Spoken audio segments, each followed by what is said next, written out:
हाय दोस्तों, welcome back to ben the study point.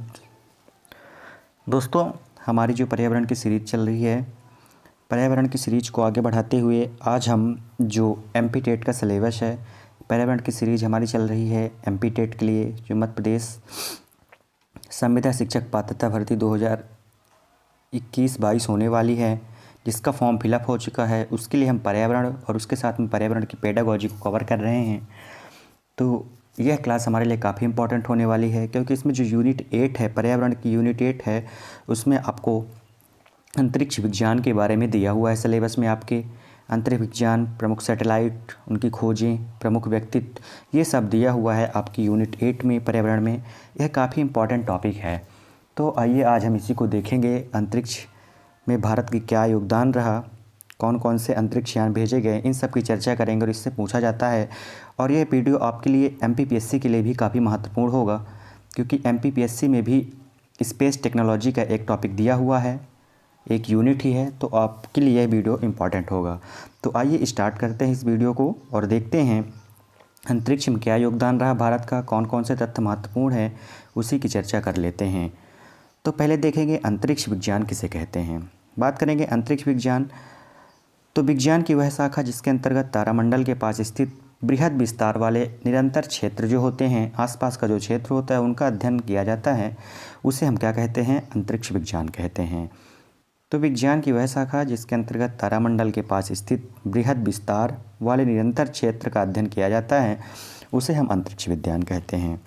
इतिहास की बात करें, अगर अंतरिक्ष का इतिहास देखें तो 1945 में आर्थर सी क्लार्क ने अपने उपन्यास में उपग्रहों के माध्यम से रेडियो संकेत प्रेषण सिद्धांत दिया था। तो आपसे पूछा जा सकता है, रेडियो संकेत प्रेषण सिद्धांत किसने दिया था? तो 1945 में आर्थर सी क्लार्क ने दिया था, ये आपको याद रखना है। इसके बाद 1962 में टेलस्टार फर्स्ट नामक कृत्रिम उपग्रह छोड़ा जाता है, टेलस्टार नामक कृत्रिम उपग्रह छोड़ा जाता है, तथा 1964 में सिंकोम थर्ड उपग्रह के माध्यम से टोक्यो ओलंपिक का अमेरिका में सीधे प्रसारण होता है। तो आपसे पूछ सकता है टोक्यो ओलंपिक का सीधा प्रसारण किस उपग्रह के माध्यम से हुआ? तो आपको याद रखना है 1964 में सिंकोम थर्ड छोड़ा गया था, जिसके माध्यम से अमेरिका में क्या होता है, इसका सीधा प्रसारण होता है। इसके बाद वर्ष 1957 में रूस द्वारा स्पुतनिक सेकंड का प्रक्षेपण किया जाता है, जिसमें लाइका नामक कुतिया भी थी। तो आपसे पूछा जाता है लाइका कुतिया जो भेजी गई थी किस उपग्रह से भेजी गई थी? तो आपको याद रखना है स्पुतनिक सेकंड से। सोवियत रूस कृत्रिम उपग्रह छोड़ने वाला प्रथम देश था, तो आपको याद रखना है रसिया पहला देश है जिसने उपग्रह छोड़ा था। तो आपको याद रखना है कौन सा, रसिया प्रथम देश है जो उपग्रह छोड़ा था। ये काफ़ी महत्वपूर्ण तथ्य है, आपको इसको याद रखना है। सही, तो यूएसए चंद्रमा पर आदमी भेजने वाला पहला देश था। तो चंद्रमा पर आदमी भेजने वाला पहला देश कौन सा था? यूएसए, आपको याद रखना है। इसकी एक वीडियो और अपलोडेड है, अंतरिक्ष में मानव, आप प्लेलिस्ट में देख सकते हैं, वो भी काफ़ी महत्वपूर्ण वीडियो है। तो सोवियत रूस कृत्रिम उपग्रह छोड़ने वाला पहला देश बना, वही चंद्रमा पर आदमी भेजने वाला पहला देश अमेरिका होता है, ये आपको याद रखना है। वही अंतरिक्ष पर प्रथम मनुष्य सोवियत संघ रूस ने भेजा था, जिसमें से एलेक्सी लियोनोव कौन है, प्रथम जो अंतरिक्ष में जाने वाले व्यक्ति थे, मनुष्य थे, वो थे एलेक्सी लियोनोव। भारत के प्रथम अंतरिक्ष यात्री कौन हुए? स्क्वाड्रन लीडर राकेश शर्मा हुए, आपको याद रखना है। प्रथम अंतरिक्ष यात्री कौन हुए? राकेश शर्मा हुए, इनका नाम आपको याद रखना है। जब कोई उपग्रह पृथ्वी से लगभग 36,000 किलोमीटर की ऊंचाई पर पहुंच जाता है, तो उपग्रह और पृथ्वी के घूमने का आवर्तकाल बराबर हो जाता है। इस कक्षा को भूस्थायी या जियो स्टेशनरी ऑर्बिटर कहते हैं। कब, कितने में? 36,000 ऊपर। तो आपको याद रखना है। भू कक्षा में स्थापित उपग्रह पश्चिम से पूर्व की दिशा को परिक्रमा करते हैं। काफ़ी महत्वपूर्ण तथ्य है कि जो जियो स्टेशनरी ऑर्बिटर होते हैं, उनका जो राउंड करते हैं तो किस डायरेक्शन में करते हैं? तो वो पश्चिम से पूर्व की दिशा की ओर करते हैं, यह आपको याद रखना है दोस्तों। यहाँ मुख्यतः संचार उपग्रह स्थापित किए जाते हैं, जबकि सूर्य तुल्यकारी कक्षा वह कक्षा है जो पृथ्वी से लगभग 700-800 किलोमीटर अथवा 1000 किलोमीटर की ऊंचाई पर स्थित होती है, उसे सूर्य तुल्यकारी कक्षा कहते हैं। और इस कक्षा में स्थित उपग्रह पृथ्वी के दोनों ध्रुवों से गुजरते हैं तथा रिमोट सेंसिंग उपग्रह यहीं पर स्थापित किए जाते हैं, आपको याद रखना है। काफ़ी महत्वपूर्ण तथ्य है, इसको आपको याद रखना है।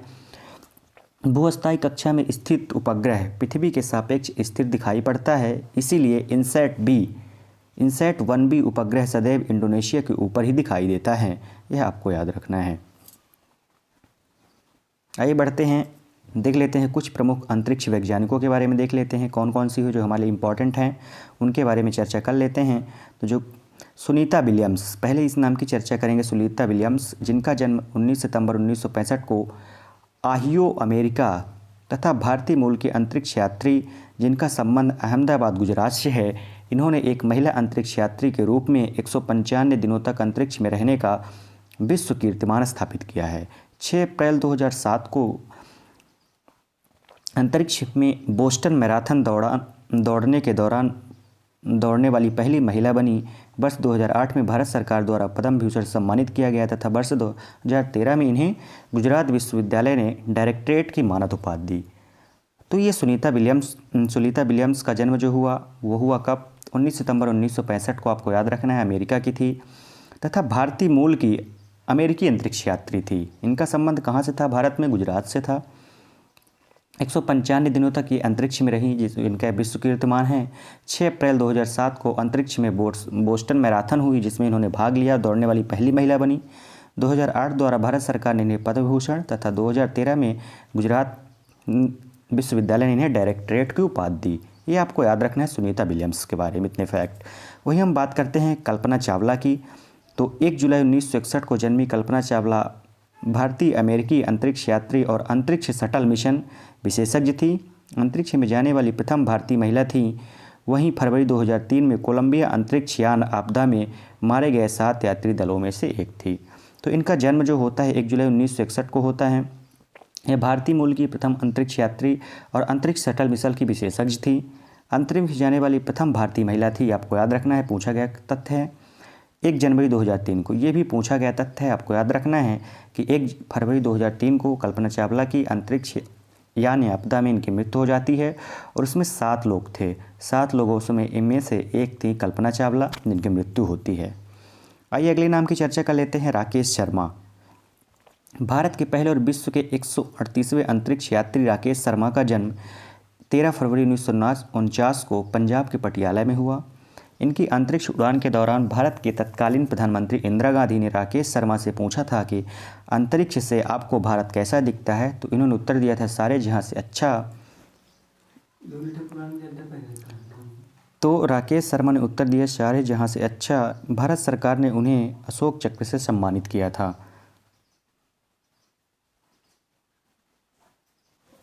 जब इंदिरा गांधी ने राकेश शर्मा से पूछा कि अंतरिक्ष से भारत कैसा दिखता है, तो उन्होंने कहा सारे जहां से अच्छा। भारत सरकार द्वारा इन्हें अशोक चक्र से भी सम्मानित किया गया है, ये आपको याद रखना है। मेनली इनमें याद रखना है कि 13 जनवरी 1949 को इनका जन्म कहाँ? पंजाब पटियाला थे। यह पहले भारतीय मूल के अंतरिक्ष यात्री थे, यह भी आपको याद रखना है। इसके बाद बात करेंगे नील आर्मस्ट्रॉन्ग की। नील आर्मस्ट्रॉन्ग के बारे में देखें, अपोलो अभियान के खगोल शास्त्री के रूप में चंद्रमा पर कदम रखने वाले पहले व्यक्ति हुए थे और आपको यह ज्ञात होगा कि 3 लोग थे। इनका जन्म 5 अगस्त 1930 को वेपका नेटा, ओहियो अमेरिका में हुआ था। इन्हें presidential medal of freedom, congressional space medal of honor से भी सम्मानित किया गया है, ये आपको याद रखना है। आइए आगे बढ़ते हैं, अंतरिक्ष में वैज्ञानिक तथ्य तथा जीवन की संभावनाएं, अंतरिक्ष यान खोजों एवं उनकी भविष्यवाणी के बारे में चर्चा करते हैं। तो प्रथम अंतरिक्ष यात्री वैज्ञानिक डॉक्टर विक्रम साराभाई की अध्यक्षता में वर्ष 1962 में भारतीय राष्ट्रीय अंतरिक्ष अनुसंधान समिति का गठन किया जाता है। यह काफ़ी महत्वपूर्ण प्रश्न है, पूछ सकता है आपसे कि भारतीय राष्ट्रीय अंतरिक्ष अनुसंधान समिति का गठन कब किया गया? 1962 में। और किसकी अध्यक्षता में किया जाता है? तो डॉक्टर विक्रम साराभाई की। इस समिति ने परमाणु ऊर्जा विभाग के अंतर्गत कार्य प्रारंभ किया। 15 अगस्त 1969 को इस समिति का पुनर्गठन करके भारतीय अंतरिक्ष अनुसंधान या इसरो इसको इंडियन स्पेस रिसर्च ऑर्गेनाइजेशन इसको नाम दिया जाता है। तो आपको याद रखना ये डेट पूछी गई है, इसरो की स्थापना कब होती है? तो 15 अगस्त 1969 को इसरो की स्थापना होती है। वर्ष 1972 में भारतीय अंतरिक्ष कार्यक्रम को सुचारू रूप से संचालित करने के लिए अंतरिक्ष आयोग, आपसे पूछा जा सकता है अंतरिक्ष आयोग, पूछा गया प्रश्न है, ये याद रखना है दोस्तों। अंतरिक्ष आयोग का गठन कब किया गया? 1972 में। वहीं इसरो का गठन कब किया गया? 15 अगस्त 1969 को, याद रखना है, पूछा गया प्रश्न है।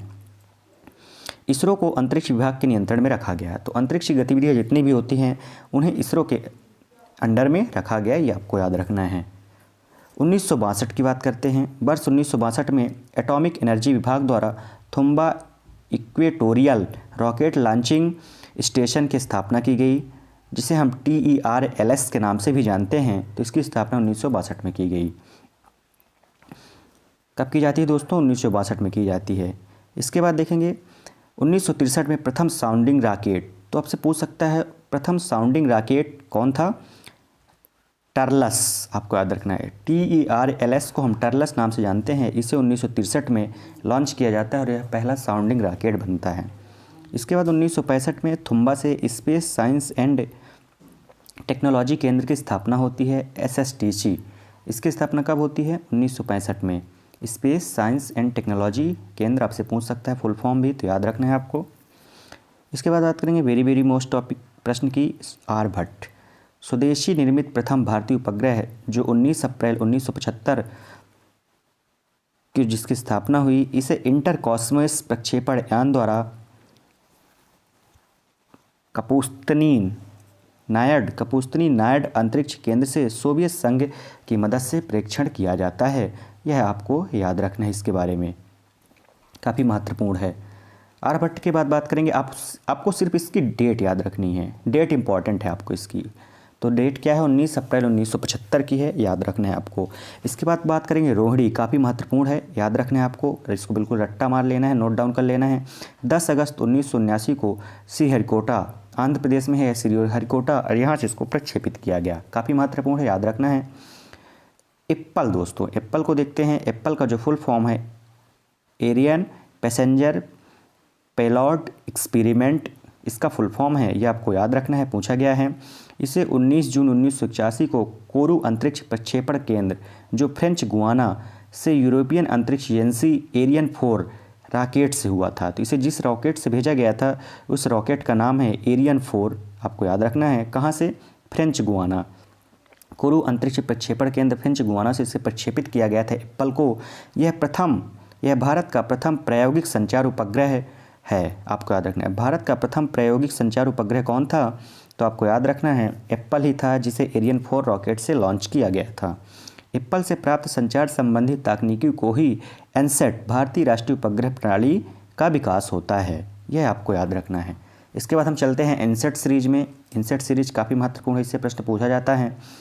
तो यह बहुउद्देशीय प्रणाली थी जो अंतरिक्ष विभाग, दूरसंचार विभाग, भारतीय मौसम विभाग और दूरदर्शन का संयुक्त उद्गम माना जाता है। इसमें मर्ज किया गया है अंतरिक्ष विभाग को, दूरसंचार विभाग को और भारतीय मौसम विभाग को अंतरिक्ष मर्ज करके इनसेट को बनाया गया है दोस्तों, ये आपको याद रखना है। इनसेट के बाद हम बात करेंगे एडुसेट। एडुसेट का जो फुल फॉर्म है उस एजुकेशनल सैटेलाइट है। इसे स्वदेशी निर्मित शैक्षणिक उपग्रह का उपयोग दूरस्थ शिक्षा में किया जा रहा है। वर्ष 2004 से प्रक्षेपित एडुसेट विश्व का पहला शैक्षणिक उपग्रह माना जाता है। तो आपको याद रखना है विश्व का जो पहला शैक्षणिक उपग्रह माना जाता है वह एडुसेट को माना जाता है और इसे 2004 से विश्व का पहला शैक्षणिक उपग्रह कहा जाता है। इसके बाद करें इसरो। 20 सितंबर 2004 को भूस्थैतिक उपग्रह प्रक्षेपण GSLV-F01 की मदद से सतीश धवन अंतरिक्ष केंद्र जो श्रीहरिकोटा में है उसमें एडुसेट को प्रक्षेपित कर GTO दोस्तों भू समस्थानिक स्थानांतरण कक्ष कहा जाता है स्थापित किया गया। यह पूर्णतः विश्व शैक्षणिक उपग्रह है जिसकी अवधि 7 वर्ष है। तो इसकी अवधि कितने वर्ष है? 7 वर्ष है, आपको याद रखना है। GTO जो भू समस्थानिक स्थानांतरण कक्ष में स्थापित किया जाता है एडुसेट को। तो आपसे पूछा जा सकता है कि एडुसेट को कहाँ पे स्थापित किया जाता है? तो भू समस्थानिक कहाँ पे? भू समस्थानिक स्थानांतरण कक्ष में इसे स्थापित किया जाता है और यह विश्व का पूर्णतः शैक्षणिक उपग्रह है जिसकी अवधि 7 वर्ष मानी जाती है। इसके बाद देखेंगे INSAT 4A। INSAT 4A Ariane 5GS की सहायता से 22 दिसंबर 2005 को कोरू प्रक्षेपण केंद्र फ्रेंच गुआना से प्रक्षेपित किया गया। काफ़ी महत्वपूर्ण है, आपको याद रखना है। इनसेट सीरीज काफ़ी महत्वपूर्ण है, बार बार आपसे कह रहे हैं, बिल्कुल इसको आपको रट लेना है। INSAT 4C INSAT 4C GSLV F2 की सहायता से 10 जुलाई 2006 को श्रीहरिकोटा से प्रस्तावित की जाती है और यह भारत से प्रक्षेपित किया जाता है, इसलिए आपके लिए काफ़ी महत्वपूर्ण है दोस्तों। इनसेट 4B को भी आपको रट्टा मार लेना है, काफ़ी महत्वपूर्ण है। इनसेट 4B आपको इसको ध्यान में रखना है। इनसेट 4B एरियन 5C की सहायता से, किसकी सहायता? एरियन 5C की सहायता से 12 मार्च 2007 को कुरु प्रक्षेपण केंद्र फ्रेंच गुयाना से इसे प्रक्षेपित किया जाता है। कल्पना फर्स्ट, यह भी काफ़ी महत्वपूर्ण है। कल्पना फर्स्ट PSLV C4 की सहायता से 12 सितंबर 2002 को श्रीहरिकोटा में प्रक्षेपण किया गया था और यह मौसम उपग्रह था। आपको याद रखना है, कल्पना फर्स्ट आपसे पूछ सकता है कि कल्पना फर्स्ट कैसा उपग्रह था, आपको दे देगा, तो आपको याद रखना है IMS फर्स्ट PSLV C9 की सहायता से 28 अप्रैल 2008 को इसको प्रक्षेपित किया जाता है श्रीहरिकोटा से। तो आपको याद रखना है, काफ़ी महत्वपूर्ण है, आपको कल्पना भी याद रखना है। इनसेट 4B पूछा गया है, इसको भी याद में रखना है। और इनसेट 3D की बात करेंगे तो इनसेट 3D एरियन 5 की सहायता से 2013 में प्रस्तावित किया। इनकी आपको डेट याद रखनी है, डेट काफ़ी महत्वपूर्ण है दोस्तों, डेट याद रखनी है। INSAT 4E GSLV mark second D6 की सहायता से 2015 में श्रीहरिकोटा से प्रक्षेपित किया जाता है, 27 अगस्त 2015 को, याद रखना है आपको। इसके बाद जिसकी चर्चा करेंगे, वेरी मोस्ट प्रश्न है, पूछा गया प्रश्न है, आपको याद रखना है। मॉम का जो फुल फॉर्म है, पहले आपको इसको फुल फॉर्म रखना है। मॉम का मार्स ऑर्बिटल मिशन, इसका जो फुल फॉर्म है मार्स ऑर्बिटल मिशन, और इसको कब प्रक्षेपित किया गया? 5 नवंबर 2013 को PSLV C25, किससे? PSLV C25, आपको याद रखना है, ये पूछा गया प्रश्न है। PSLV C25 से सतीश धवन अंतरिक्ष केंद्र से मंगलयान का प्रक्षेपण हुआ। यह 24 सितंबर 2014 को मंगल की ग्रह कक्षा में पहुंचा। यह भी प्रश्न पूछा गया है कि जो मॉम मिशन था वो मंगल की कक्षा पर कब पहुंचा? तो 24 सितंबर 2014 की वो डेट है जिसको यह पहुंचा था। इसका उद्देश्य मंगल मिशन पर जीवन की संभावनाओं का पता लगाना था, यह आपको याद रखना है, काफ़ी महत्वपूर्ण है, इसको भूलना नहीं है, बिल्कुल रट लेना है। इसके बाद बात करेंगे आदित्य, इसे सूर्य के कोरोना के अध्ययन के लिए, सूर्य के कोरोना से मतलब ये है कि सूर्य का जो बीच वाला भाग होता है, सूर्य दिखाई देता है, उसके जो बीच वाला भाग होता है उसके अध्ययन के लिए इसको भेजा गया था, आपको याद रखना है। 17 जुलाई 2018 को बृहस्पति के निकट 12 नए उपग्रहों की खोज की गई। इसके साथ ही बृहस्पति के कुल उपग्रहों की संख्या 79 हो गई, जो 26 मार्च 2018 को पृथ्वी के आकार के ग्रह K2229b की खोज की गई, जिसका द्रव्यमान पृथ्वी के द्रव्यमान से 5 गुना अधिक है, यह आपको याद रखना है। आइए अब देख लेते हैं एक और महत्वपूर्ण बिंदु, भारत के प्रमुख जो लॉन्च व्हीकल थे इनके बारे में देख लेते हैं, ये भी काफ़ी महत्वपूर्ण है, यहीं से प्रश्न ज़्यादा से ज़्यादा पूछे जाते हैं। जो पहले उपग्रह की बात करेंगे, SLV-3 सैटेलाइट लॉन्च व्हीकल जिसे हम कहते हैं, इसका फुल फॉर्म है SLV-3 तकनीकी जो थी, जिसका परीक्षण 18 जुलाई 1980 को सफल प्रायोगिक परीक्षण किया गया, जो भारत की पहली आधुनिक रॉकेट प्रणाली थी। तो SLV-3 जो है, इस सैटेलाइट लॉन्च व्हीकल 3 जो है, यह भारत की सबसे पहली कह सकते हैं आधुनिक रॉकेट प्रणाली थी, आपको याद रखना है। इसके बाद जिस रॉकेट प्रणाली का विकास होता है उसे हम ASLV के नाम से जानते हैं। किस नाम से? ASLV, augmented satellite launch vehicle. इसका फुल फॉर्म क्या है? Augmented satellite launch vehicle. यह ठोस प्रणोदक तकनीकी से युक्त, जिसे भारी वर्ग के उपग्रहों को पृथ्वी की निचली कक्षा में स्थापित करने के उद्देश्य से बनाया गया था। तो आपसे पूछा जा सकता है कि जो भारी उपग्रह होते हैं जिन्हें हम पृथ्वी के निचली कक्षा में स्थापित करते हैं, किस अंतरिक्ष यान द्वारा उसे ले जाया जाता है? तो आपको याद रखना है ASLV। इसके बाद बात करेंगे PSLV, वेरी मोस्ट है PSLV। क्यों मोस्ट है, आइए देख लेते हैं। PSLV पोलर सैटेलाइट, इसका जो फुल फॉर्म है पोलर सैटेलाइट लॉन्च व्हीकल। क्या है? Polar satellite launch vehicle. और इसकी मदद से रिमोट सेंसिंग सैटेलाइट को पृथ्वी के ध्रुवीय कक्षा में स्थापित किया जाता है। इसमें प्रयुक्त द्रवीय प्रणोदक तकनीकी का प्रयोग किया जाता है। इसमें असममित डाई मिथाइल हाइड्रोजन तथा नाइट्रोजन टेट्रा ऑक्साइड का उपयोग किया जाता है PSLV में। PSLV के बाद देखेंगे काफ़ी महत्वपूर्ण GSLV की बात करेंगे। किसकी बात करेंगे? GSLV की। GSLV काफ़ी महत्वपूर्ण है। जियो सिंक्रोनस सैटेलाइट लॉन्च व्हीकल, इसका फुल फॉर्म है जियो सिंक्रोनस सैटेलाइट लॉन्च व्हीकल, और यह फुल फॉर्म पूछा गया है दोस्तों, याद रखना है। यह पृथ्वी से 36,000 किलोमीटर की ऊंचाई में जियो सिंक्रोनस कक्षा में इसे स्थापित किया जाता है और रिमोट सेंसिंग उपग्रह को इसके माध्यम से स्थापित किया जाता है। इसके प्रथम चरण में ठोस प्ररोधक, द्वितीय चरण में द्रव प्ररोधक और तृतीय चरण में क्रायोजेनिक इंजन का उपयोग किया जाता है। आपको बिल्कुल ऐसे देखना है इसको, इसका जो किया जाता है ऐसे इस तकनीकी का होता है ये। इसके 3 चरण विभाजित होते हैं, जिसमें ठोस प्ररोधक का उपयोग किया जाता है। प्रथम चरण में ठोस प्ररोधक होते हैं, इसके द्वितीय चरण में द्रव प्ररोधक भरे होते हैं, और तृतीय चरण की बात करें तो यह क्रायोजेनिक इंजन कहलाता है। क्रायोजेनिक इंजन के नाम से जाना जाता है दोस्तों, याद रखना है आपको।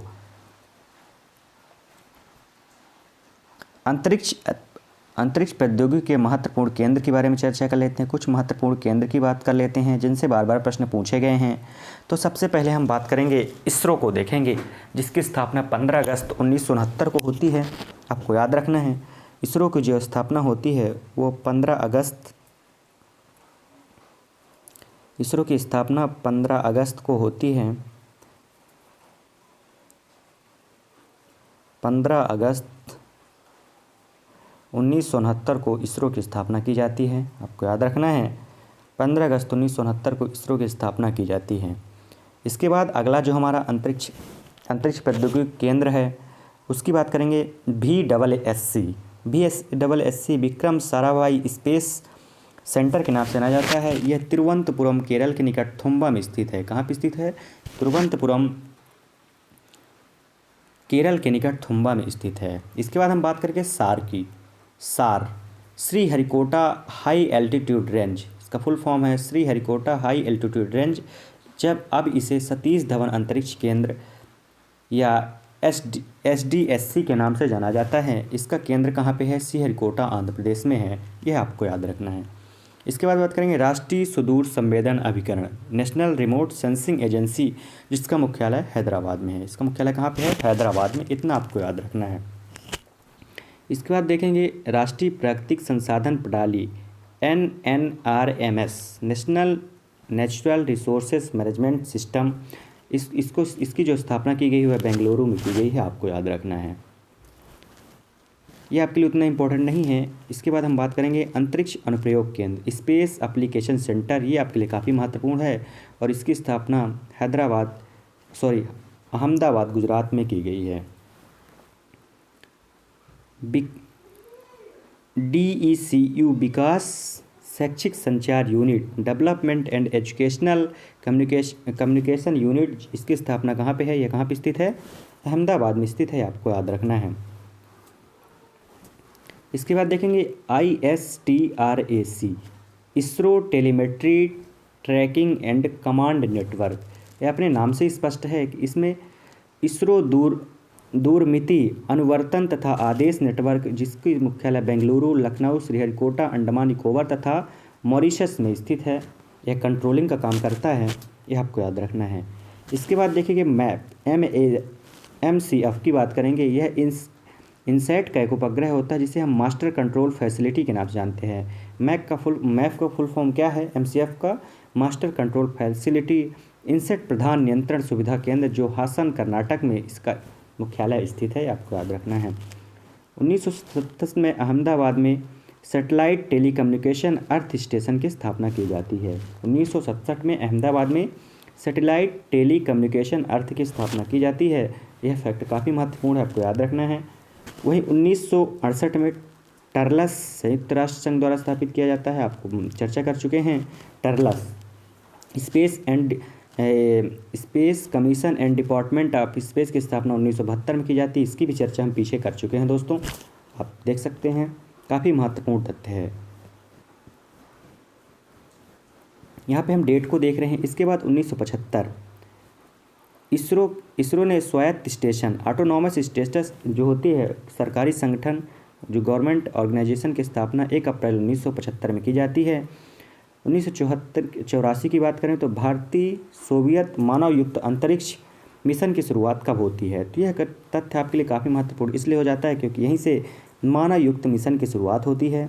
तो जो भारत में मानव युक्त मिशन की शुरुआत होती है वह वर्ष 1984 से होती है दोस्तों, यह आपको याद रखना है, पूछा जा सकता है। 1984 से होती है। 1984 में भारतीय सोवियत मानव युक्त अंतरिक्ष मिशन की शुरुआत होती है। 1997 में भारतीय मूल की अमेरिकी नागरिक कल्पना चावला नासा अंतरिक्ष मिशन के अंतर्गत कोलंबिया शटल मिशन द्वारा अंतरिक्ष में पहुंचती हैं। तो कल्पना चावला जो कोलंबिया शटल मिशन था उसके द्वारा अंतरिक्ष में पहुंचती हैं, आपको याद रखना है। 1999 में फ्रेंच गुयाना के कोरू प्रक्षेपण स्थल से 3 अप्रैल को इनसेट 2E के कक्षा में स्थापित किया जाता है। 5 फरवरी 2003 को मेटसेट को कल्पना चावला की स्मृति में प्रधानमंत्री अटल बिहारी वाजपेयी ने कल्पना प्रथम का नाम दिया था। जो पहले इनसेट के नाम से जाना जाता था उसका नाम बदलकर 2003 में कल्पना फर्स्ट रखा गया। उस समय प्रधानमंत्री हुए अटल बिहारी जी थे, आपको याद रखना है।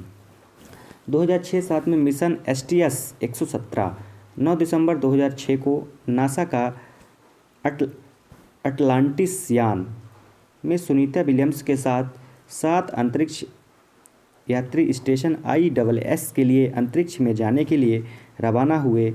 यह विमान 22 जून 2007 को वापस लौटा। यह आपको याद रखना है फैक्ट।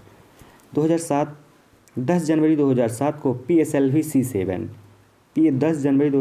PSLV C7 के माध्यम से 4 संचार उपग्रह कार्टोसैट 2, लापान टैबसेट, फाइनसैट 1 तथा स्पेस कैप्सूल रिकवरी एक्सपेरिमेंट को पृथ्वी की कक्षा में स्थापित किया जाता है। और इन चारों को स्थापित करने वाला जो उपग्रह था वह PSLV C7 था, आपको याद रखना है। 2008 की बात करें तो 21 जनवरी 2008 को इजराइल की जासूसी उपग्रह टेक्सार, जिसे हम पोलारिस के नाम से भी जानते हैं, आपको याद रखना है, इजराइल की जासूसी उपग्रह है को इसरो द्वारा सतीश धवन अंतरिक्ष केंद्र श्रीहरिकोटा से PSLV C10 द्वारा प्रक्षेपित किया गया। ये आपको याद रखना है, बिल्कुल देख ले, उतना इम्पोर्टेंट नहीं है आपके लिए, ये बस आपको देखते जाना है, एक बार रिवाइज कर लेना है। 2012 में भारत का 100वां अंतरिक्ष अभियान सतीश धवन अंतरिक्ष केंद्र श्रीहरिकोटा से 9 दिसंबर 2012 को PSLV C21 द्वारा प्रक्षेपित हुआ। इस रॉकेट के साथ फ्रांस का स्पॉट 6 तथा जापान का प्राइटेरस भी भेजा गया था। तो आपसे पूछा जाता है स्पॉट 6 कहाँ का उपग्रह है, तो आपको याद रखना है यह फ्रांस का है, और प्राइटेरस कहाँ का है, यह प्राइटेरस जापान का है। इतनी चीज़ें आपको याद रखनी है, यही आपके लिए इम्पॉर्टेंट है। आइए 2019 की बात कर लेते हैं। 2019 में भारत ने 22 जुलाई 2019 को GSLV Mach 3 प्रक्षेपण यान की सहायता से सतीश धवन अंतरिक्ष केंद्र श्रीहरिकोटा से चंद्रयान 2 का प्रक्षेपण किया। चंद्रयान प्रथम के बाद यह भारत का दूसरा चंद्रमा अभियान है जिसे इसरो द्वारा विकसित किया गया था। यह अभियान में एक ऑर्बिटर तथा एक लैंडर, जिसका चंद्र कक्षयान तथा लैंडर का नाम विक्रम तथा एक रोवर का नाम प्रज्ञान था। और ये आपके लिए इम्पोर्टेंट है, ऑर्बिटर को चंद्र कक्षयान तथा एक लैंडर था जिसका नाम क्या था, विक्रम, और एक रोवर था जिसका नाम था प्रज्ञान शामिल था। लैंडर का नाम विक्रम भारतीय अंतरिक्ष विज्ञान के जनक कहे जाने वाले डॉक्टर विक्रम साराभाई के नाम पर रखा गया था। वही यदि हम रोवर्स की बात करें, जिसका नाम रोवर जो प्रज्ञान था यह संस्कृत से लिया गया था। 7 दिसंबर 2019 को चंद्रमा 2 का इसरो से संपर्क टूटने के साथ ही मिशन असफल हो जाता है। काफ़ी चर्चा में हम इस रहा उस समय पर। जो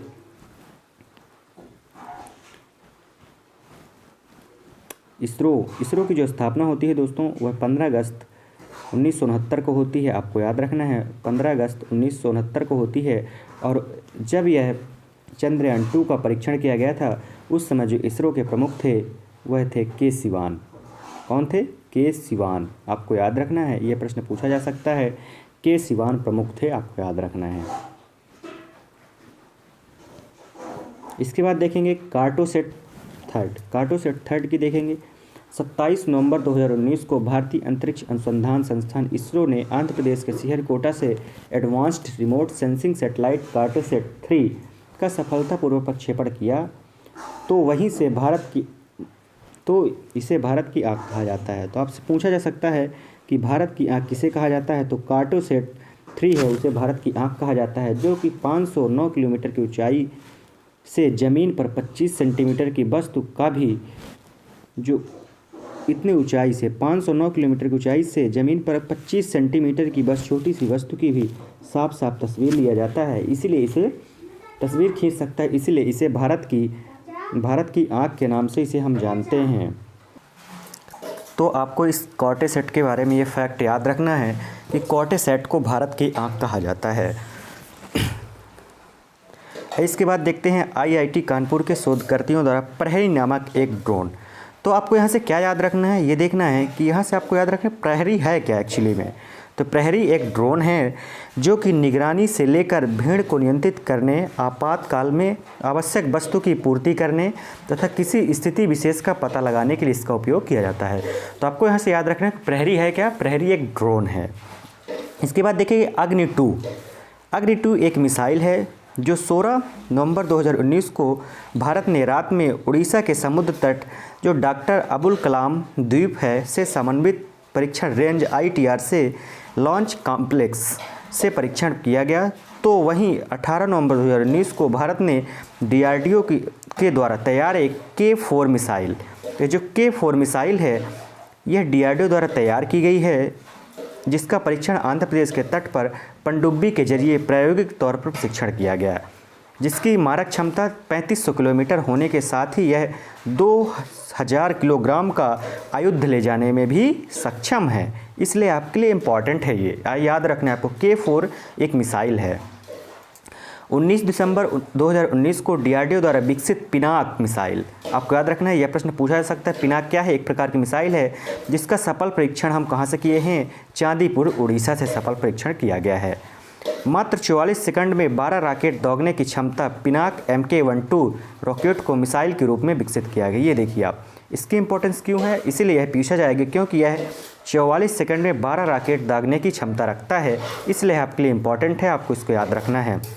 17 दिसंबर 2019 को DRDO ने एक सुपरसोनिक क्रूज मिसाइल ब्रह्मोस, तो ब्रह्मोस हमारी क्या है, एक सुपरसोनिक क्रूज मिसाइल है जिसका सफल परीक्षण किया गया, इसलिए आपसे पूछा जाता है। ब्रह्मोस मिसाइल का विकास रूस की NPO मशीनो स्ट्रोनोपिया द्वारा तथा भारत के रक्षा अनुसंधान एवं विकास संगठन DRDO द्वारा संयुक्त रूप से विकसित किया गया, जो कि रूस की P-800 ओकीज क्रूज मिसाइल प्रौद्योगिकी के तौर पर आधारित है, इसलिए आपके लिए इम्पॉर्टेंट है, यह फैक्ट आपको याद रखना है।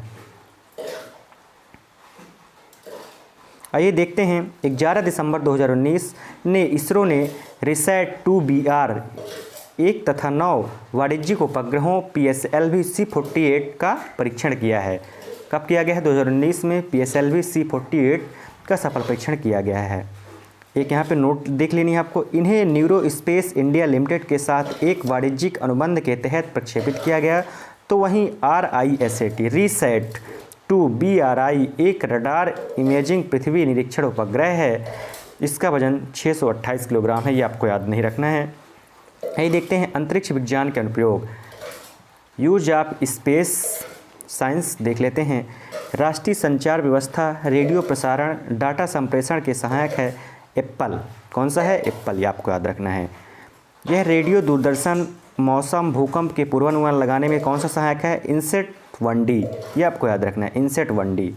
मौसम संबंधी भविष्यवाणी प्राकृतिक आपदाओं के बचाव अनुबंधन कार्य में कौन सा सहायक है, इनसेट 2B, यह आपको याद रखना है, इनसेट 2B। यह मोबाइल इनसेट 3C, यह एक मोबाइल इनसेट है, इसकी सहायता से मोबाइल सेवा का संचालन व्यावसायिक संचार में सहायता मिलती है, तो यह भी आपको याद रखना, सारे फैक्ट याद रखना है। वीसैट सेवा, इसके बाद देखेंगे वीसैट सेवा क्या है। वीसैट अस्पतालों में टेलीमेडिसिन, विद्या वाहिनी, गांवों में शिक्षा प्रसार के संचालन के लिए सहायक है, जैसे इनसेट 3B इसी श्रेणी में आता है। DTH की बात करेंगे, डायरेक्ट टू होम सेवा द्वारा टेलीविज़न का प्रसारण किया जाता है, इसके लिए जो संचार उपग्रह प्रयोग किया जाता है इनसेट 3E, कौन सा है, INSAT 3E। Search and rescue low satellite orbiter research and resource उपग्रह प्रणाली द्वारा 2007 में सुनामी प्रणाली के अध्ययन के लिए इसका प्रयोग किया जाता है, यह आपको याद रखना है। प्रथम भारतीय मौसम संबंधित उपग्रह जो मेटसैट है, कल्पना फर्स्ट मेटसैट, जिसे अब वर्तमान में इसका नाम बदलकर कल्पना फर्स्ट कर दिया गया है, मौसम संबंधित स्थितियों का अनुमान लगाने के लिए इसका उपयोग किया जाता है। इससे पहले हम मेटसैट के नाम से जानते हैं, लेकिन वर्ष 2003 से अटल बिहारी जब प्रधानमंत्री थे उस समय से इसका नाम चेंज करके कल्पना फर्स्ट रख दिया जाता है। दोस्तों याद रखना है आपको। 10 अगस्त 1948 को डॉक्टर होमी जहांगीर भाभा की अध्यक्षता में परमाणु ऊर्जा आयोग की स्थापना होती है। यह फैक्ट आपके लिए इम्पॉर्टेंट है। परमाणु ऊर्जा आयोग की जो स्थापना होती है वह 10 अगस्त 1948 को डॉक्टर होमी जहांगीर भाभा की अध्यक्षता में होती है। अगस्त 1954 में परमाणु ऊर्जा विभाग की स्थापना प्रधानमंत्री की अध्यक्षता में की जाती है। परमाणु ऊर्जा विभाग प्रधानमंत्री कार्यालय के प्रशासन के अधीन है। मतलब यह परमाणु ऊर्जा विभाग होता है जो प्रधानमंत्री के कंट्रोल में आता है। भारत के प्रमुख परमाणु अनुसंधान एवं विकास केंद्र के बारे में यहाँ चर्चा करेंगे। देख लेते हैं एक एक करके। बात करेंगे BARC, जिसे हम शॉर्ट में वार्क भी कहते हैं, भाभा परमाणु रिसर्च सेंटर है। यह देश का प्रमुख अनुसंधान केंद्र है जो ट्राम्बे या मुंबई में स्थित है। तो आपसे पूछ सकता है BARC का मुख्यालय मुंबई में स्थित है। इसके जो प्रमुख रिएक्टर हैं अप्सरा, साइरस, जर्लिना, पूर्णिमा 2, ध्रुव और पूर्णिमा 3। आपसे इनकी डेट भी पूछी जा सकती है। अप्सरा 1956, साइरस 1960 का है, जर्लिना 1961, पूर्णिमा फर्स्ट 1972, पूर्णिमा सेकंड की बात करें तो 1984, ध्रुव 1985 और पूर्णिमा 1990 का है। ये आपको याद रखना है। दूसरा महत्वपूर्ण जो अनुसंधान केंद्र है वो इंदिरा गांधी परमाणु अनुसंधान केंद्र जो कलपक्कम तमिलनाडु में स्थित है, जिसे हम IGCAR की स्थापना से जानते हैं। इसकी स्थापना वर्ष 1971 में की जाती है। आपको डेट इंपॉर्टेंट है। कहाँ पे यह स्थापित है? कलपक्कम में। कामिनी संक्षिप्त रूप है, इसका जो संक्षिप्त रूप है कामिनी है। कलपक्कम मिनी रिएक्टर, जिसे हम कलपक्कम मिनी रिएक्टर, जिसमें 17 सितंबर 1997 को काम करना शुरू किया। कामिनी थोरियम यूरेनियम 233 ईंधन चक्र का उपयोग करने वाला विश्व का प्रथम रिएक्टर यही है। ये आपको याद रखना है, काफ़ी महत्वपूर्ण तथ्य है दोस्तों। इसके बाद बात करेंगे CAT उच्च प्रौद्योगिकी केंद्र। इसकी स्थापना 1984 में की जाती है। कहाँ पे की जाती है? इंदौर में। इसका मुख्य कार्य लेजर तथा त्वरकों के क्षेत्र में प्रौद्योगिकी का विकास करना है और यह मध्य प्रदेश के इंदौर में स्थित है। इसके बाद VECC परिवर्तनीय ऊर्जा साइक्लोट्रॉन, इसका मुख्यालय कोलकाता में स्थित है। यह केंद्र परमाणु भौतिकी, परमाणु रसायन शास्त्र, विभिन्न उद्योगों तथा रेडियो समस्थानिकों के उत्पादन एवं रिएक्टरों के विभिन्न स्तरों में होने की क्षति का उच्च अध्ययन का राष्ट्रीय केंद्र है। यह आपको याद रखना है। परमाणु ऊर्जा विभाग की कुछ अन्य प्रमुख इकाइयों के बारे में देख लेते हैं। तो परमाणु पदार्थ निषेधालय यह कहाँ पे है? हैदराबाद में है। विकिरण और आइसोटोप प्रौद्योगिकी बोर्ड मुंबई में है। भारतीय रेयर अर्थ लिमिटेड मुंबई में है। भारत यूरेनियम निगम लिमिटेड जादूखेड़ा काफ़ी महत्वपूर्ण है, झारखंड में है। भारतीय नाभिकीय ऊर्जा कॉरपोरेशन लिमिटेड मुंबई में है। नाभिकीय ईंधन परिसर हैदराबाद, वहीं गुरु जल बोर्ड मुंबई में स्थित है। यह आपको याद रखना है इतने फैक्ट। परमाणु ऊर्जा उत्पादन के प्रबंधन के लिए वर्ष 1987 में भारतीय परमाणु विद्युत निगम लिमिटेड की स्थापना की जाती है। तारापुर परमाणु विद्युत गृह संयुक्त राज्य अमेरिका के सहयोग से स्थापित भारत का पहला परमाणु विद्युत संयंत्र है। 1972 में रावत भाटा परमाणु विद्युत उपग्रह प्रारंभ का कनाडा से हुआ। इसका जो रावत भाटा है इसका जो प्रारंभ हुआ वह कनाडा के सहयोग से हुआ। और वहीं तारापुर की बात करें तो इसका जो प्रारंभ हुआ वह संयुक्त राज्य अमेरिका के सहयोग से होता है। यह आपको याद रखना है दोस्तों। इन दोनों के बाद यह परियोजना स्वदेशी तकनीकी से पूरी की गई। कुंडाकुलम भारत का सबसे बड़ा न्यूक्लियर पार्क है। तो यह आपके लिए फैक्ट इंपॉर्टेंट है। कौन सा? कुंडाकुलम भारत का सबसे बड़ा न्यूक्लियर पार्क है। ये आपको याद रखना है, पूछा जा सकता है। भारत ने प्रथम परमाणु परीक्षण 18 मई 1977, जो भारत का पहला परमाणु परीक्षण था वो 18 मई 1970 को पोखरण जो राजस्थान में स्थित है जैसलमेर में किया गया। दूसरी बार 13 मई 1998 को परमाणु परीक्षण किया गया जिसे शक्ति 98 नाम दिया गया। तो शक्ति 98 जो भारत का दूसरा परमाणु परीक्षण था उसे हम शक्ति 98 के नाम से जानते हैं। और शक्ति 98 योजना की सफलता का श्रेय 3 वैज्ञानिकों को, आर चिदम्बरम, APJ अब्दुल कलाम तथा अनिल काकोदकर, इन्हें हम विज्ञान पुरुष के नाम से भी जानते हैं, इनके सहयोग से इसका विकास किया गया, यह आपको याद रखना है। भारतीय रक्षा प्रौद्योगिकी की बात करें तो वर्ष 1958 में रक्षा अनुसंधान एवं विकास संगठन, जिसे हम DRDO के नाम से जानते हैं, इसकी स्थापना की गई। वर्ष 1974 में स्वतंत्र रक्षा अनुसंधान एवं विकास विभाग DRDO की स्थापना की जाती है, जिसका मुख्यालय नई दिल्ली में है। अब से DRDO का मुख्यालय नई दिल्ली पर, इसकी स्थापना 1958 में की जाती है, आपको याद रखना है। 1984 से रक्षा उत्पादन विभाग एवं रक्षा आपूर्ति विभाग को मिलाकर रक्षा उत्पादन एवं आपूर्ति विभाग की स्थापना की जाती है, इतना आपको याद रखना है। वर्ष 1983 या जुलाई 1983 में समेकित निर्देशित प्रक्षेपात विकास कार्यक्रम IGMDP की नींव रखी गई, जिसके संचालन का दायित्व DRDO को सौंपा गया। इसके कार्य के अंतर्गत विकसित प्रक्षेपास्त्रों का संक्षिप्त रूप से विवरण इस प्रकार है। देखते हैं, काफ़ी महत्वपूर्ण है। जितने भी मिसाइल्स हैं, इनका जो विकास हुआ था। पृथ्वी की बात करेंगे, एक एक बात कर लेते हैं। पृथ्वी, यह ज़मीन से ज़मीन, काफ़ी महत्वपूर्ण तथ्य याद रखना है, सभी परीक्षाओं में यहाँ से पूछा जाता है। ज़मीन से ज़मीन में मार करने वाली मिसाइल थी, जिसका परीक्षण 1988 में किया जाता है। तो आप इसको याद रख सकते हैं। पृथ्वी हमारी कैसी होती है? गोल गोल होती है। क्या होती है पृथ्वी हमारी, कैसी होती है? बिल्कुल गोल गोल होती है। तो पृथ्वी का परीक्षण कब किया गया? 1988 में चांदीपुर से किया जाता है, आपको याद रखना है। पृथ्वी फर्स्ट की मारक क्षमता 180 किलोमीटर, पृथ्वी सेकंड की 250 किलोमीटर, वहीं पृथ्वी सेकंड 350 से 600 किलोमीटर इसकी मारक क्षमता मानी जाती है। इसके बाद हम बात करेंगे दूसरा जो मिसाइल है, त्रिशूल। वेरी इंपॉर्टेंट है त्रिशूल, यहाँ से प्रश्न पूछा गया है। तो यह ज़मीन से हवा में मार करने वाली मिसाइल है। त्रिशूल जो ज़मीन से हवा में मार करने वाली मिसाइल है, इसकी मारक क्षमता 500 किलोमीटर से 900 किलोमीटर तक है, ये आपको याद रखना है। आकाश की बात करेंगे। आकाश, ज़मीन से हवा में मार करने वाली मिसाइल को हम आकाश के नाम से जानते हैं। आकाश परमाणु आयुध होने की इसमें क्षमता है। जो परमाणु संबंधित आयुध हैं उन्हें ले जाने में सहायक है। मोबाइल लॉन्चर से छोड़ी जा सकती है। कौन? आकाश। इसके बाद बात करेंगे अग्नि की। अग्नि भी काफ़ी इंपॉर्टेंट है। यह भी ज़मीन से ज़मीन में मार करने वाली मिसाइल है। इसकी हम बात करें तो इसकी जो श्रेणियां हैं, अग्नि फर्स्ट, सेकेंड, थर्ड, फोर्थ और फिफ्थ, 5 श्रेणियाँ इसकी अभी तक विकसित की गई हैं। अग्नि जो 5 है, सैटेलाइट रोधी मिसाइल है, ये आपको याद रखना है। अग्नि 5 क्या है? सैटेलाइट रोधी मिसाइल है, यह इंपॉर्टेंट है। इसके बाद हम बात करेंगे नाग। ये सभी मिसाइल हैं, आपको याद रखना है। मारक क्षमता इसकी 3 से 7 किलोमीटर है।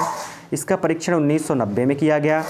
इसका जो मोटो था, इसे दागो और भूल जाओ। इसका मोटो था दागो और भूल जाओ। इसे दागो और भूल जाओ टैंक रोधी प्रक्षेपास्त्र भी कहते हैं। तो इसका एक बार मोटो पूछा गया है कि नाग मिसाइल का मोटो क्या था, तो इसे दागो और भूल जाओ। इसके बाद देखेंगे धनुष। ज़मीन से ज़मीन में मार करने वाली प्रक्षेपास्त्र है, ज़मीन से ज़मीन, और इसकी मारक क्षमता 150 किलोमीटर है। परमाणु आयुध के वजन पर यह आधारित है। इसके बाद देखेंगे अस्त्र। काफ़ी महत्वपूर्ण सेशन है दोस्तों, याद रखना है आपको। यहाँ से प्रश्न बार बार पूछे गए हैं। भारत का प्रथम हवा से हवा में मार करने वाला प्रक्षेपास्त्र कौन हुआ?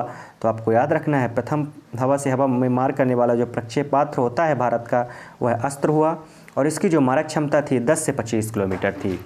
इसके बाद बात करेंगे सागरिका की। सागरिका मिसाइल की बात करें तो सबमरीन लॉन्च बैलिस्टिक मिसाइल है। यह सबमरीन लॉन्च बैलिस्टिक मिसाइल, और इसका जो परीक्षण वर्ष 2008 में किया जाता है, ये आपको याद रखना है। भारत विश्व का 5वां देश है जिसके पास पनडुब्बी से बैलिस्टिक मिसाइल दागने की क्षमता है। ब्रह्मोस की बात करेंगे। ब्रह्मोस काफ़ी महत्वपूर्ण टॉपिक है, इससे प्रश्न पूछा गया है ब्रह्मोस मिसाइल से। भारत की ब्रह्मपुत्र व रूस की मस्कवा नदी के नाम से इसका नाम ब्रह्मोस रखा गया। सतह से सतह में मार करने वाली मध्यम दूरी की सुपरसोनिक क्रूज मिसाइल है। इसका सफल परीक्षण 2001 में किया गया। दागो और भूल जाओ पद्धति पर आधारित है। जून 2007 में भारतीय थल संलेना में इसे शामिल किया गया। इसके बाद बात करेंगे प्रद्युम्न। यह दुश्मन के प्रक्षेपात को हवा में ही बहुत कम दूरी पर मार गिराने में सहायक है। प्रद्युम्न 6 दिसंबर 2007 को भारत में स्वदेशी निर्मित air defence AAD-02 missile Orissa के पूर्वी तट पर एकीकृत परीक्षण रेंज से किया गया था। यह आपको याद रखना है। इसके बाद आइए देख लेते हैं भारत के कुछ रक्षा विभाग के जो संस्थान हैं उनका मुख्यालय और उनके स्थापना वर्ष देख लेते हैं मिसलेनियस फैक्ट को। Hindustan aeronautics limited. Hindustan aeronautics limited का मुख्यालय बेंगलुरु में है और इसकी स्थापना 1964 में की जाती है। HAL भारत इलेक्ट्रॉनिक्स लिमिटेड, इसे हम HAL के नाम से भी जानते हैं। भारत इलेक्ट्रॉनिक्स लिमिटेड बेंगलुरु में है, इसकी स्थापना 1954 में की जाती है। भारत अर्थ मूवर्स लिमिटेड बेंगलुरु में 1964 में स्थापित किया जाता है। मझगांव डॉक लिमिटेड मुंबई में है, इसकी स्थापना 1960 में की जाती है। Goa shipyard limited Vasco D gamma Goa में यह स्थापित है 1960 में, यह बहुत पुराना है, यह याद रखना है आपको। भारत डायनामिक्स लिमिटेड, इसकी स्थापना हैदराबाद में की गई है, मुख्यालय इसका हैदराबाद में है और इसे 1970 में स्थापित किया गया है। मिश्र धातु निगम लिमिटेड, इसका मुख्यालय हैदराबाद में है, 1973 में इसे स्थापित किया गया है। गार्डन रीच वर्कशॉप लिमिटेड, इसकी स्थापना कोलकाता में की गई है, वर्ष 1934 में, काफ़ी पुराना है, आज़ादी के पहले स्थापित किया गया था। तो दोस्तों ये रहा हमारा स्पेस टेक्नोलॉजी, जो हमने आप पहले ही बता चुका है आपके लिए। MPPSC का में भी इस सिलेबस में दिया हुआ है और आपको संविदा वर्ग 3 के में भी यह एक यूनिट इकाई 8 है जो पर्यावरण की, उसमें दिया हुआ है, तो काफ़ी महत्वपूर्ण है दोस्तों, याद रखना है आपको। आइए इससे संबंधित कुछ अन्य महत्वपूर्ण तथ्य की चर्चा कर लेते हैं जो आपकी परीक्षा के दृष्टि से काफ़ी महत्वपूर्ण है। रडार की कार्यप्रणाली रेडियो तरंगों के अपवर्तन के सिद्धांत पर कार्य करती है। तो जो रेडियो तरंगों का अपवर्तन होता है उसके सिद्धांत पर कार्य करती है अपनी रडार प्रणाली। तेजस स्वदेशी निर्मित हल्का लड़ाकू विमान है। कौन सा? तेजस। तो तेजस स्वदेशी निर्मित प्रथम हल्का लड़ाकू विमान हुआ तेजस से, आपको याद रखना है। 25 जुलाई 1978 को ग्रेट ब्रिटेन में विश्व के प्रथम परखनली शिशु श्रीमती लेस्ली ब्राउन ने जन्म दिया था, जिसका नाम लुइस ब्राउन रखा गया था, ये आपको याद रखना है। भू स्थिर उपग्रह का आवर्तकाल कितने घंटे का होता है? 24 घंटे का, यह प्रश्न पूछा गया है। माइक्रोवेव बम नामक का आविष्कार कहाँ पे किया गया था? अमेरिका में किया गया है, आपको याद रखना है। साइबरनेटिक्स मानव एवं यंत्र के मध्य स्वचलन एवं संचार का अध्ययन, जिसे हम साइबरनेटिक्स, इसकी परिकल्पना 1949 में की गई। सर्वप्रथम नॉर्बर्ट बीमर ने की थी इसकी परिकल्पना। इसे नियंत्रण विज्ञान भी कहा जाता है, किसे? साइबरनेटिक्स को। Tata institute of fundamental research की स्थापना 1 जून 1945 को मुंबई में की गई, यह आपको याद रखना है। मौसम संबंधी परिवर्तनों के बारे में जानकारी प्राप्त करने के लिए हीलियम गैस को गुब्बारे में प्रयोग किया जाता है। 3 दिसंबर 1967 को हृदय का प्रथम प्रत्यारोपण दक्षिण अफ्रीका के डॉक्टर क्रिश्चियन बर्नार्ड ने किया, जिसने डेनिस डार्वेल नामक 25 वर्षीय महिला का हृदय प्रत्यारोपण 24 वर्षीय लुइस वाकसकनस्काई में प्रत्यारोपित किया गया था, यह आपको याद रखना है। वर्ष 1953 में सर्वप्रथम बाईपास सर्जरी का प्रयोग कहाँ पे होता है? USA में होता है, आपको याद रखना है। 3 जुलाई 1996 को वैज्ञानिक इयान विल्मुट ने सर्वप्रथम एक वयस्क भेड़ से कोशिका लेकर डॉली नामक व्यक्ति में क्लोन किया। DNA फिंगरप्रिंटिंग का विकास सबसे पहले वर्ष 1984 में ब्रिटिश वैज्ञानिक एलेक जेफरी ने किया था, आपको याद रखना है। DNA फिंगरप्रिंटिंग किसने दिया था? एलेक जेफरी, और यह पूछा गया प्रश्न है। डॉक्टरों के द्वारा प्रयुक्त होने वाला स्टेथोस्कोप, जिसे हम आला कहते हैं, ध्वनि तरंगों के अध्यारोपण के सिद्धांत पर कार्य करता है। वेरी मोस्ट प्रश्न है, ध्वनि तरंगों के अध्यारोपण के सिद्धांत पर स्टेथोस्कोप कार्य करता है, याद रखना है। टेस्ट ट्यूब बेबी तकनीकी के जनक प्रोफेसर सर रॉबर्ट एडवर्ड्स थे, जिन्होंने 1968 में इस तकनीकी का विस्तार किया, आपको याद रखना है। काफ़ी महत्वपूर्ण प्रश्न है और सभी इंपॉर्टेंट है परीक्षा के दृष्टि से। तो दोस्तों ये हमारा रहा स्पेस टेक्नोलॉजी का टॉपिक। स्पेस टेक्नोलॉजी जो आपके लिए काफ़ी महत्वपूर्ण है। आप संविदा वर्ग 3, चाहे आप संविदा वर्ग 3 की तैयारी कर रहे हों, यह आप MPPSC की एक यूनिट ही है, MPPSC, जिसमें स्पेस टेक्नोलॉजी के बारे में दिया हुआ है, आपके लिए काफ़ी महत्वपूर्ण हो जाता है यह वीडियो। तो आप इस वीडियो में संपूर्ण स्पेस से जितने भी फैक्ट हैं, जितने भी उपग्रह हैं, सभी को आपने यहाँ पे देखा, सभी मुख्यालय देखा। यदि आपको इस वीडियो की PDF चाहिए तो PDF की लिंक आपको डिस्क्रिप्शन में मिल जाएगी, वहाँ से आप टेलीग्राम चैनल ज्वाइन करके इसकी PDF प्राप्त कर सकते हैं। दोस्तों यदि आपको हमारा यह वीडियो पसंद आया हो तो चैनल को सब्सक्राइब करें, वीडियो को ज़्यादा से ज़्यादा शेयर करें, बेल आइकन को प्रेस कर लें, ताकि जब भी कोई नई वीडियो अपलोड की जाए तो आपको सबसे पहले नोटिफिकेशन प्राप्त हो।